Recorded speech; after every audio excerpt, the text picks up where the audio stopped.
Chapter 12. Inside Information. For a long time the dwarves stood in the dark before the door and debated, until at last Thorin spoke.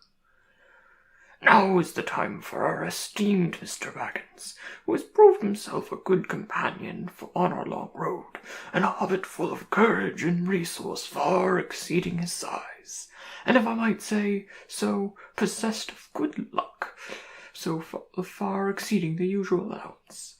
Now is the time for him to perform the service for which he was included in our company. Now is the time for him to earn his reward." You are familiar with Thorin's style on important occasions, so I will not give you any more of it, though he went on a good deal longer than this. It certainly was most an important occasion that Bilbo felt patient. By now he was quite familiar with Thorin too, and he knew what he was driving at. If you mean you think it's my job to go into the secret passage first, O Thorin Thrain's son, Oakenshield, may your beard grow ever longer, he said crossly. Say so at once and have done. I might refuse. I have got you out of 2 messes already, which were hardly in the original bargain, and so I am, I think, already owed some reward. But 3rd time pays for all, as my father used to say, and somehow I don't think I shall refuse. Perhaps I have begun to trust my luck more than I used to in the old days. He meant last spring before he had left his own house, but it seemed centuries ago. But anyway, I will go and have a peep at once and get it over. Now, who is coming with me? He did not expect a chorus of volunteers, so he was not disappointed. Feely and Keely looked uncomfortable and stood on one leg, but others made no pretense of offering, except old Balin, the lookout man, who was rather fond of the Hobbit. He said he would come inside at least, and perhaps a bit of the way too, ready to call for help if necessary. The most that can be said of dwarves is this. They intended to pay Bilbo really handsomely for his services. They had brought him to do a nasty job for them, and they did not mind the poor fellow doing it if he would, but they would all have done their best to get him out of trouble if he got into it, as they did in the case of the trolls at the beginning of their adventures, before they had any particular reasons to be grateful to him. There it is. Dwarves are not heroes, but calculating folk with a great idea of the value of money. Some are tricky and treacherous and pretty bad lots. Some are not, but decent enough are people like Thorin and company, if you don't expect too much. The stars were coming out behind him in a pale sky barred with black when the hobbit crept through the enchanted door and stole into the mountain. It was far easier than he had expected. This was no goblin entrance or rough wood elves' cave. It was a passage made by dwarves, and at the height of their wealth and skill. Straight as a ruler, smooth-floored and smooth-sided, going with a gentle, never-varying slope direct to some distant end in the blackness below. After a while Balin bade Bilbo "Good luck," and stopped where he could still see a faint outline of the door, and by a trick of the echoes of the tunnel hear the whispering of voices of the others just outside.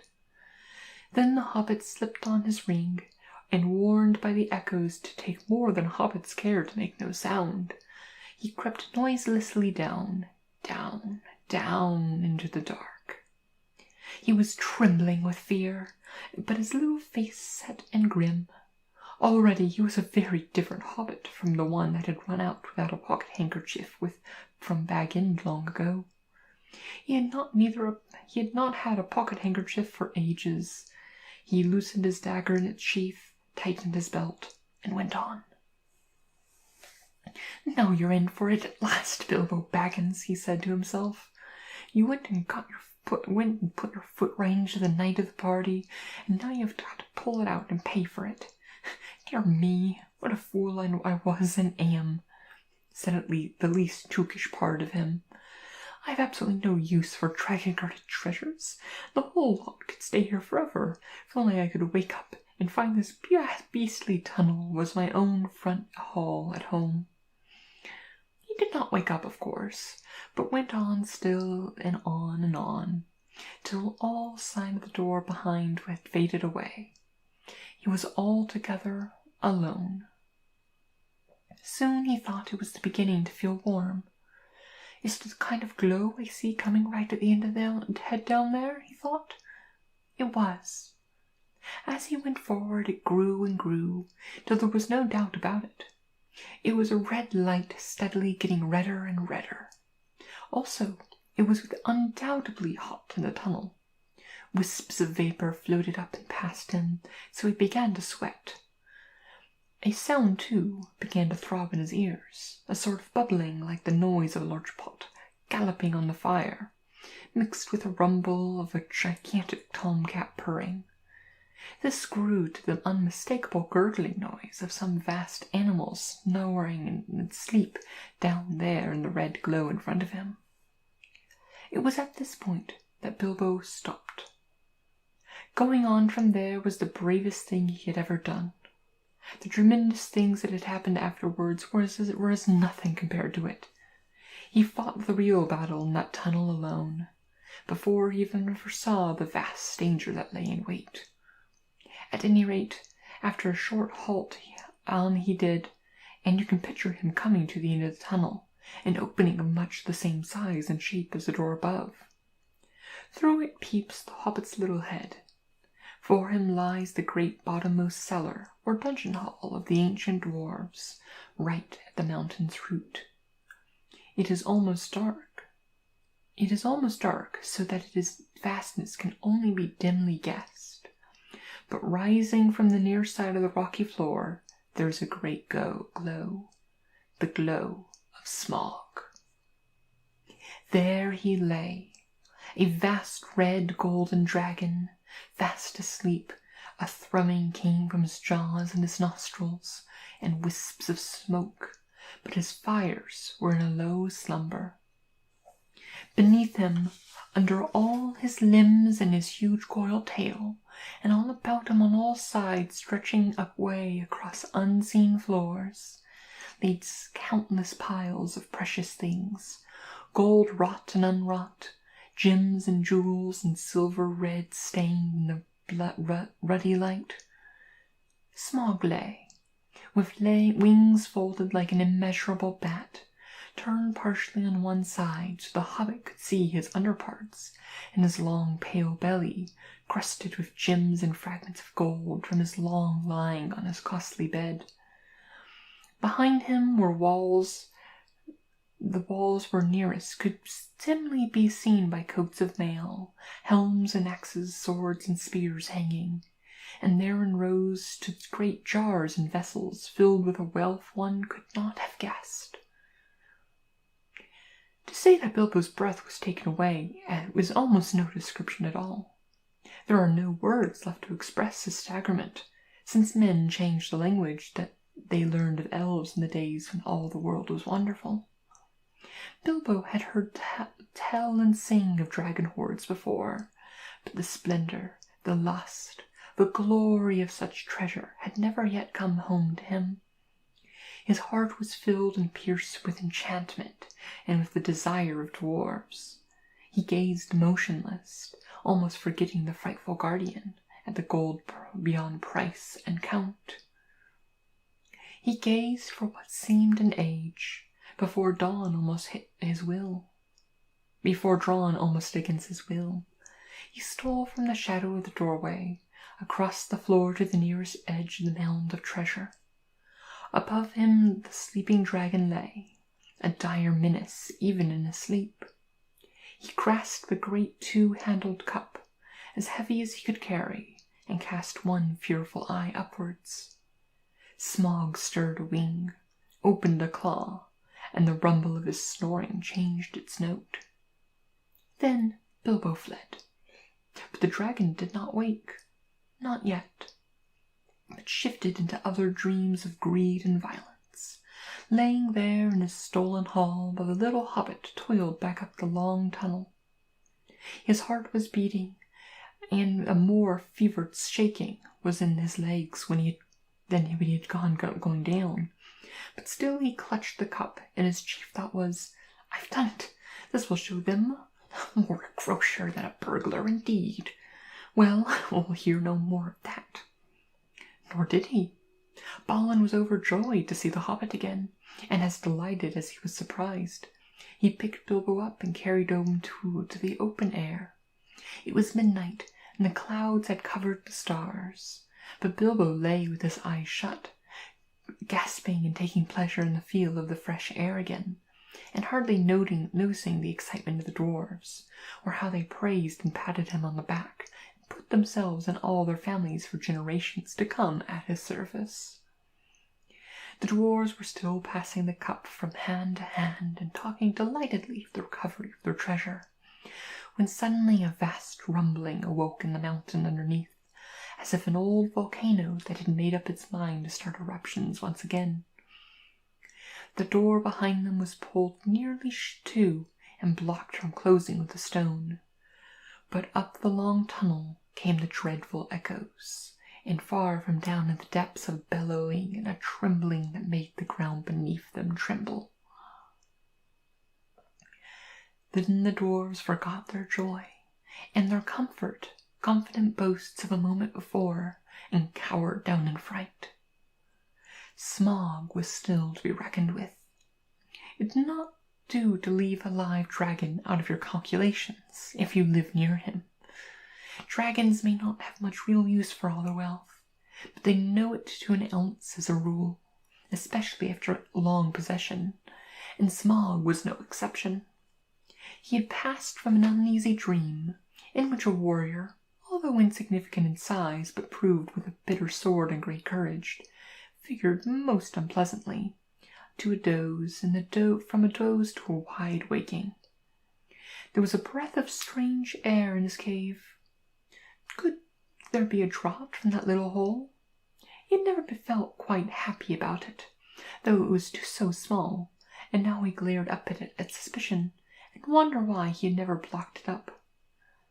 Of late, he half fancied he had caught the dim echoes of knocking sound from far above that came down through to his lair.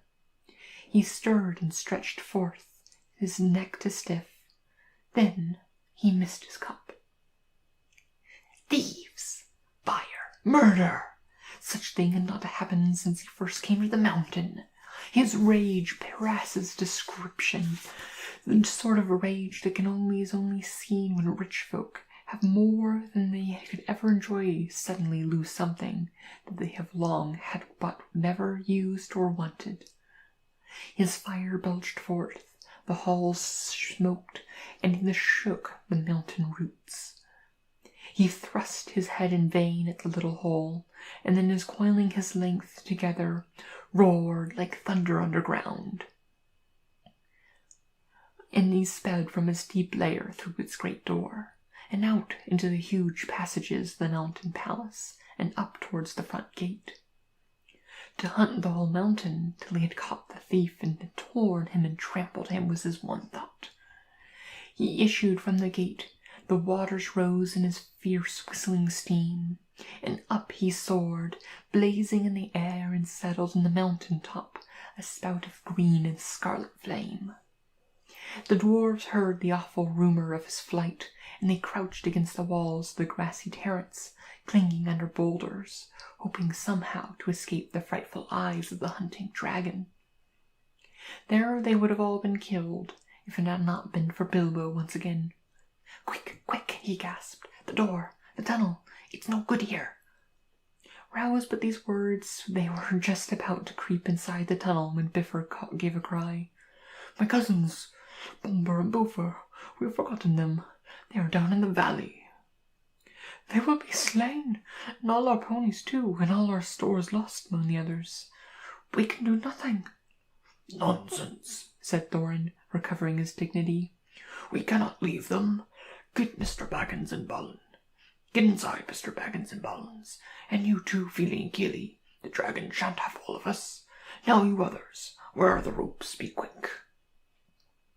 Those were perhaps the worst moments they had been through yet. The horrid sounds of Smaug's anger were echoing in the stony hollows far above, and at any moment he might come blazing down or fly whirling around to find them there, near the perilous cliff's edge, hauling madly on the ropes. Up came Beaufort, and still all were safe. Up came Bomber, puffing and blowing while the ropes creaked. Still all were safe. Up came some tools and bundles of stores. Then the danger was upon them. A whirring noise was heard. A light torched the points of standing rocks. The dragon came. They had barely time to fly back to the tunnel, pulling and dragging in their bundles, when Smaug came hurtling from the north, licking the mountain sides of flame, beating his great wings with a noise like a roaring wind. His hot breath shriveled the grass before the door, and drove in through the crack they had left, and scorched them as they lay hid. Flickering fires leapt up, and black rock shadows danced. Then the darkness fell as he passed again.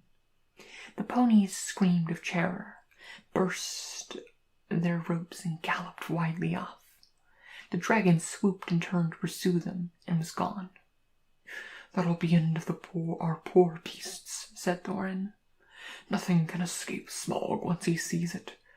Here we are, and here we shall stay, unless one fancies trampling the long open miles back to the river, with Smaug on the watch." It was not a pleasant thought. They crept further down the tunnel, and there they lay, shriveled through it, was warm and stuffy, till dawn came to the pale through the crack of the door. Every now and then through the night they could hear the roar and flying dragon grow and then pass and fade, as he hunted round and round the mountain sides. He guessed it from the ponies and the traces of the camps that he had discovered, that men had come up from the river and the lake and had scaled the side of the mountain from the valley where the ponies had been standing. But the door withstood his searching and his eye, and the little high-walled bay had kept hidden from his fiercest flames. Long had he hunted in vain, till dawn chilled his wrath, and he went back to his golden couch to sleep, and to gather new strength. He would not forget nor forgive the theft, not if 1,000 years turned them to smoldering stone, but he could afford to wait. Slow and silent he crept back to his lair, and half closed his eyes. When morning came, the terror of the dragon dwarves grew less. They realized that dangers of this kind were inevitable in dealing with such a guardian, and it was just no good giving up on their quest yet. Nor could they get away just now, as Thorin had pointed out.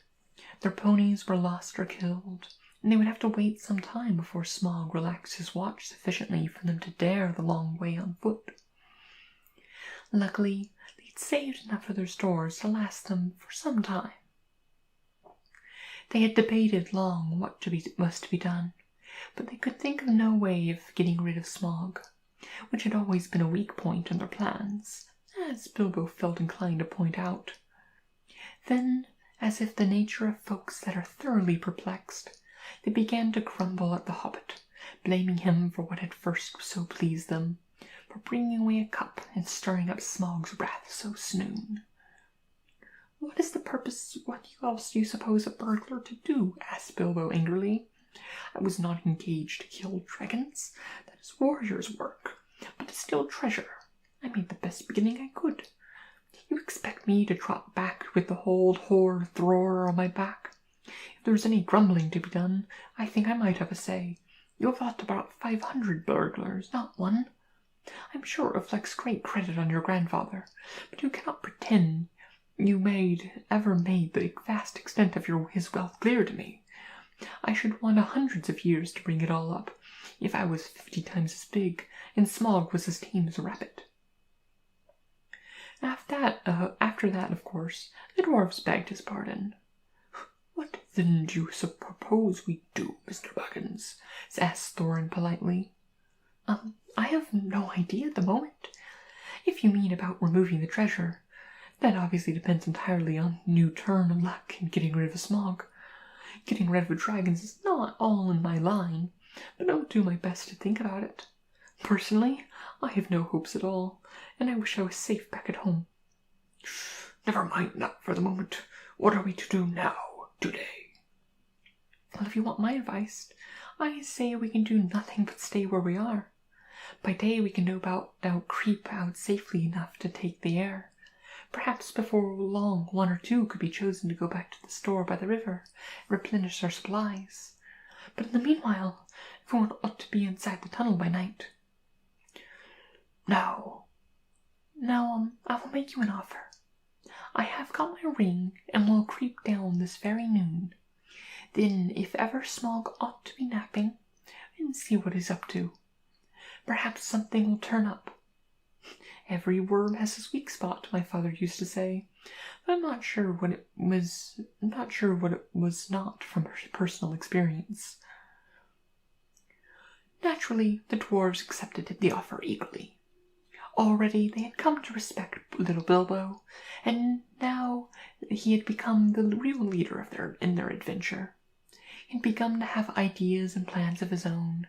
When midday came, he got ready for another journey down to the mountain. He did not like it, of course, but it was not so bad now that he knew, more or less, what was in front of him. He had known more about dwarves and their wily ways. He might have been more frightened and less hopeful of catching this one napping. The sun was shining when he had started, but it was as dark as night in the tunnel. The light from the door, almost closed, soon faded when he went down. So silent was his going that smoke had sounded on a gentle wind could hardly have surpassed it, and he was inclined to feel a bit proud of himself as he drew near the lower door. There was only the faintest glow to be seen. Old Smaug is weary and asleep, he thought. He can't have seen me, and he won't hear me. Cheer up, Bilbo.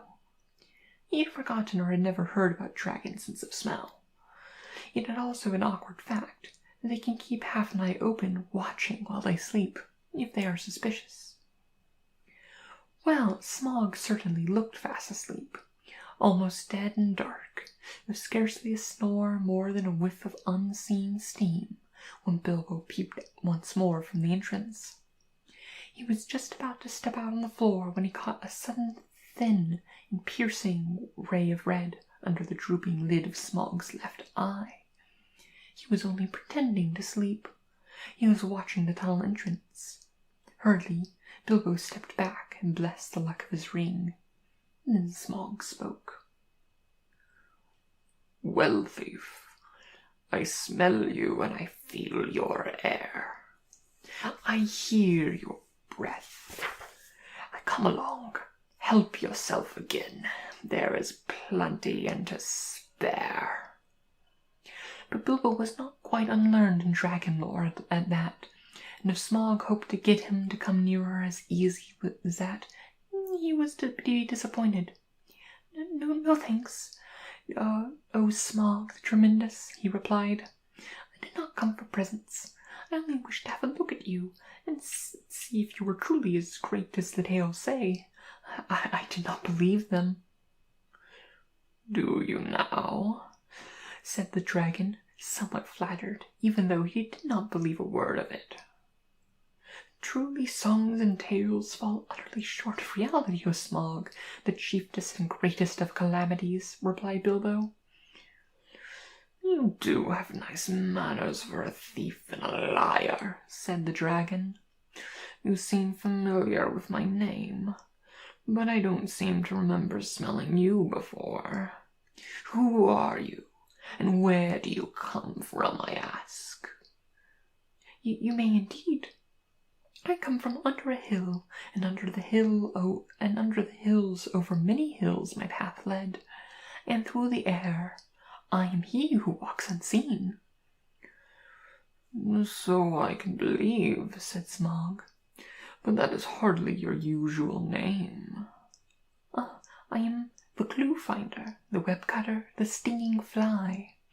I was chosen for the lucky number." "Lovely titles," sneered the dragon, "but lucky numbers don't always come off." "I am he who buries his friend alive and drowns them and draws them alive again from the water. I came from the end of the bag, but no bag went over me." "Those don't seem so credible," scoffed Smaug. "I am the friend of bears and the guest of eagles.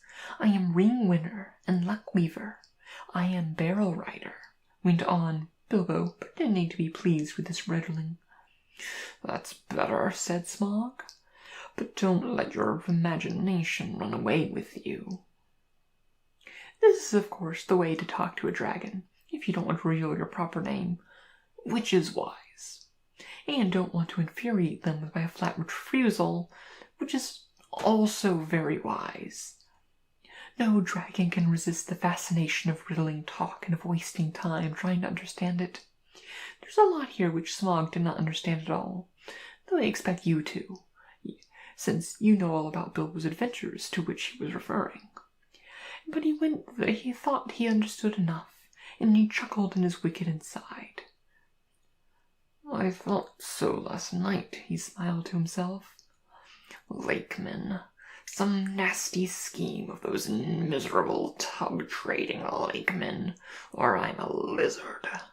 I haven't been down that way for an age and an age, but I will soon alter that. Very well, O Barrel Rider," he said aloud. "Maybe Barrel was your pony's name, and maybe not, though it was a fat enough. You may walk unseen, but you did not walk all the way. Let me tell you, I ate 6 ponies last night, and I shall catch and eat the others before long. In return for your excellent meal, I will give you one piece of advice for your good. Don't have more to do with dwarves than you can help." "Dwarves?" said Bilbo in pretended surprise. "Don't talk to me," said Smaug. "I know the smell and the taste of dwarf. No one better. Don't tell me I can eat a dwarf-ridden pony and not know it. You'll come to a bad end if you go with such friends, thief, barrel rider. I don't mind if you go back and tell them so from me." But he did not tell Bilbo that there was one smile he could not make out at all. Hobbit smell. It was one quite outside his experience, and puzzled him mightily.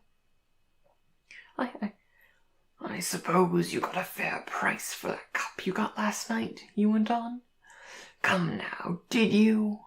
Nothing at all? Well, that's just like them. And I suppose they are skulking outside, and when your job is to do all the dangerous work and get what you can when I'm not looking for them, and you will get a fair share.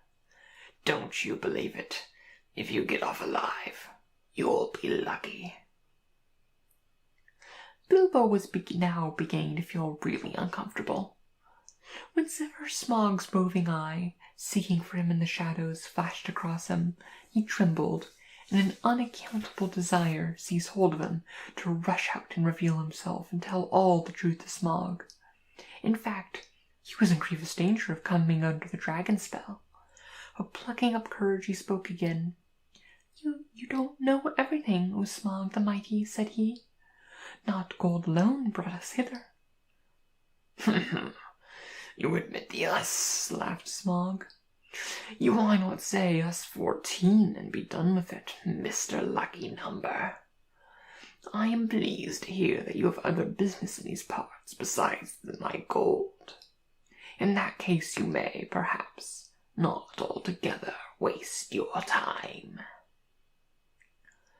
I don't know if it's occurred to you that, even if you could steal the gold bit by bit, not a matter of 100 years or so, you could not get it very far.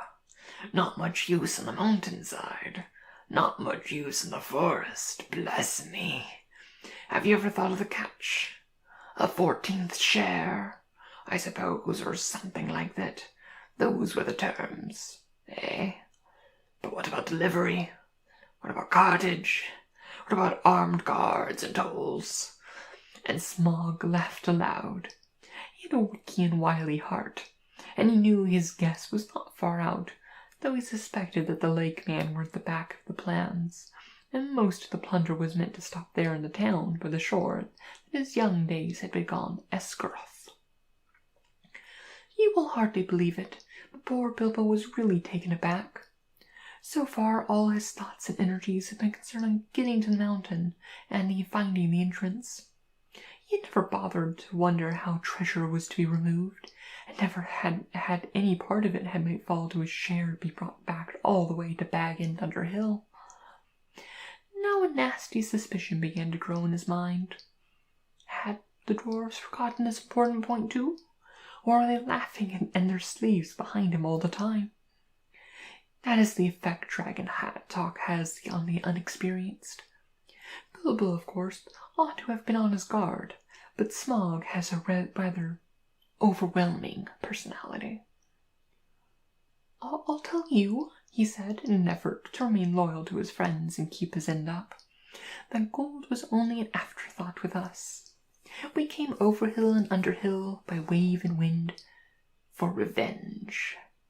Surely, O Smaug, the unaccessibly wealthy, you must realize that your success has made you some bitter enemies." Then Smaug really did laugh, a devastating sound which shook Bilbo to the floor, while far up in the tunnels the dwarves huddled together and imagined that the Hobbit had come to a sudden and nasty end. "Revenge," he snorted, and the light of his eyes lit the hall from floor to ceiling like a scarlet lighting. "Revenge! The king of the mountain is dead, and where is kin that dare seek revenge? Girion, Lord of Dale, is dead, and I have eaten his people like a wolf among sheep. Where are his sons that dare approach me? I kill where I wish, and none dare resist. I laid low the warriors of old, and what they're like is not in the world today. Then I was but young and tender. Now I am old and strong,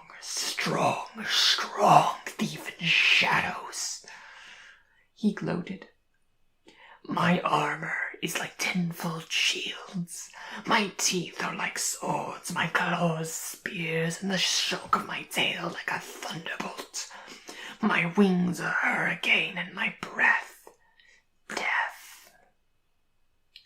"I have always understood," said Bilbo in a frightened squeak, "that dragons were softer underneath, especially in the region of their chest. But doubtless wasn't one so fortified as thought of that." The dragon stopped short in his boasting. "Your information is antiquated," he snapped. "I have armored above and below with iron scales and hard gems. No blade can pierce me." "I might have guessed it," said Bilbo. "Truly, there can be nowhere found an equal of Lord Smaug the Impenetrable. What magnificence to possess a waistcoat of fine diamonds!" "Yes, it is rare and wonderful indeed," said Smaug, absurdly pleased. He did not know that the Hobbit had already caught a glimpse of his particular undercoating on his previous visit, and was itching for a closer view for reasons of his own. The dragon rolled over. "Look," he said. "What say you to this?" Dazzlingly marvelous, perfect, flawless, staggering," exclaimed the Hobbit. But when what he thought inside was, "Old fool," why, there was a large patch in the hollow of his left breast, as bare as a snail out of his shell. After he had seen that, Mr. Baggin's one idea was to get away. "Well, I ought to not detain your magnificence any longer," he said, "or keep you from much-needed rest. Ponies take some catching, I believe, and after a long start. So do burglars. he said, adding a parting shout, as he darted back and fled up the tunnel. It was an unfortunate remark, for dragons spouted terrific flames after him, and as fast as though he sped up the slope, he had gotten not nearly far enough to be comfortable before the ghastly head of Smaug had thrust through the opening behind. Luckily, his whole head and jaw could not squeeze in, but his nostrils sent forth fire and vapor to pursue him, and he was nearly overcome, but stumbled blindly in great pain and fear. He had been feeling rather pleased with his cleverness of his conversation with Smaug, but his mistake at the end shook him into better sense. "Never laugh at live dragons, Bilbo, you fool," he said to himself, and it became his favourite saying of later, and passed it into a proverb. "You ain't nearly through this adventure yet," he added, and that was pretty true. The afternoon was turning into evening when he came out again and stumbled and fell into a faint on the doorstep. There the dwarves revived him and doctored his scorches as well as they could, but it was a long time before the hair on the back of his head and his heels grew properly again. It had all been singed and frizzed down round to his skin. In the meanwhile, his friends did the best to cheer him up, for they were eager to hear his story, especially wanting to know why the dragon had made such an awful noise, and how Bilbo had escaped. But the hobbit was worried and uncomfortable, and they had great difficulty in getting anything out of him. On thinking these over, he recollected some of the things he had said to the dragon, and was not eager to repeat them. The old thrush was sitting on a rock by his head cocked to one side, listening to all that was said. It shows that what an ill temper Bilbo was in. He picked up a stone and threw it at the thrush, which merely fluttered aside and came back. "Drat that bird," said Bilbo crossly. "I believe he's listening, and I don't like the look of him." "Leave him alone," said Thorin. "The thrushes are good and friendly. This is a very old bird indeed, and perhaps left of the ancient breed that used to live here, tamed with the hands of my father and grandfather. They were a long-lived and magical race, and might even be one of those that were alive then, a couple of 100 years or so more ago. The men of Dale used to have a trick of understanding the language, and used them for messengers to fly to the men of the lake and elsewhere." "Well, he'll have news to take to Lake Town all right, if that's what he's after," said Bilbo. "I don't suppose there was any people left in that trouble with thrush language." "Well, what had happened?" cried the dwarves. "Do get on with your tale." So Bilbo told all he could remember, and he confessed that a nasty feeling feeling the dragon guessed too from his riddles added to the camps and ponies. "I'm sure he knows we came from Lake Town, and had help from there, and have a horrible feeling that his next move may be in that direction. I wish to goodness I never said those things about Barrel Rider. It would make even a blind rabbit in these parts think of the lakemen." "Well, then, it can't be helped, or it is difficult not to slip in talking to a dragon, or so I have always heard," said Balin, anxious to comfort him. "I think you did very well, if you ask me, and you found out one very useful thing at any rate, and got home alive, and there's more than any of us can say who've been towards the likes of Smaug. It may be a mercy and a blessing yet to know of the bear pouch and the old worm's diamond waistcoat." That turned the conversation, and they all began discussing dragon slayings, historical, dubious and mystical, and various sorts of stabs and jabs and uppercuts, and the different arts and devices and stratagems by which that had been accomplished. The general opinion was that catching a dragon napping was not as easy as it sounded, and an attempt to stick one or prod one asleep was more likely to end in disaster than a bold frontal assault. All the while they talked, the thrush listened, till at last, when the stars began to pop forth, it silently spread its wings and flew away. All the while they talked, and the shadows lengthened and became more and more, and Bilbo became more and more unhappy, and his foreboding grew. At last he interrupted them. I'm sure we are very unsafe here, he said. And I don't see the point of sitting here. The dragon has withered all the pleasant green, and after all, night has come and it is cold. But I feel in my bones that this place will be attacked again. Bilbo knows I came from down to this hall, and you can trust him to guess where the other end of the tunnel is. He will break all this side of the mountain to bits if necessary to stop our entrance, and if we are smashed with it, the better he will like it. You are very gloomy, Mr. Baggins, said Thorin. Why has not Smaug blocked the lower end, then, if he is so eager to keep us out? He is not, or should we have heard him? I don't know. And I don't know, but because at first he wanted to try and lure me in again, I suppose. And now perhaps he's waiting for us till after tonight's hunt. Or perhaps he does not want to damage his bedroom if he can help it. But I wish you did not argue. Smaug will be coming out at any minute now, and our only hope is to get well in the tunnel and shut the door. You seemed so much in earnest that the dwarves at last did as he said, though they delayed shutting the door. It seemed a desperate plan, for no one knew whether or how they could get it open again from the inside, and the thought of being shut in a place from the only way out led through a dragon's lair was not one they liked. Also, everything seemed quite quiet, both outside and down the tunnel. So for a longish while they sat outside, not far down from the half-open door, and went on talking. The talk turned to the dragon's wicked words about the dwarves. The Bilbo wished he had never heard them, or at least he could feel quite certain that the dwarves were now absolutely honest when they declared that they had never thought at all about what would happen after the treasure had been won. We knew it would be a desperate venture, said Thorin, and we knew still. I think that when we had won it all, we will have time enough to think about what to do about it. As for your share, Mr. Baggins, I assure you that we are more than grateful, and choose your own 14th, as soon as we have anything to divide. I am sorry if you are worried about transport. I admit the difficulties are great. The lands have not become less wild with the passaging of time. Rather the reverse.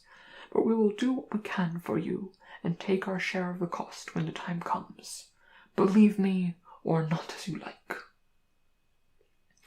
From the talk turned to the great hoard itself, and the things that Thorin and Balin remembered. They wondered if they were still lying there, unharmed in the hall below. The spears that were made for the armies of the great kin Belothdorthin, long since dead.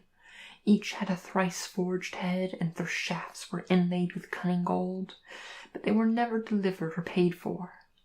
Shields made for warriors long dead, the great cup of Thror, two-handled, hammered and carven with birds and flowers, whose eyes and petals were of jewels, coats of mail gilded and silvered and impenetrable, the necks of Girion, lord of Dale, made of 500 emeralds green as grass, which he gave for the arming of his eldest son, a coat of dwarf-linked rings, the like of which had never been made before, for it was wrought of pure silver to the power and strength of triple steel. But fairest of all was the great white gem, which the dwarves found beneath the roots of the mountain, the heart of the mountain, the Arkenstone of Thrain. The Arkenstone, murmured Thorin in the dark, half dreaming with his chin upon his knees.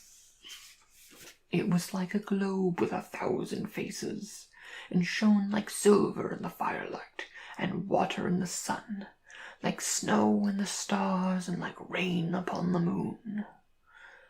But the enchanted desire of the horde had fallen from Bilbo. All through their talk he was only half listening to them. He sat nearest to the door with one eye cocked for any beginnings of a sound, his other alert for echoes beyond the murmur of the dwarves, for any whisper of movement from far below.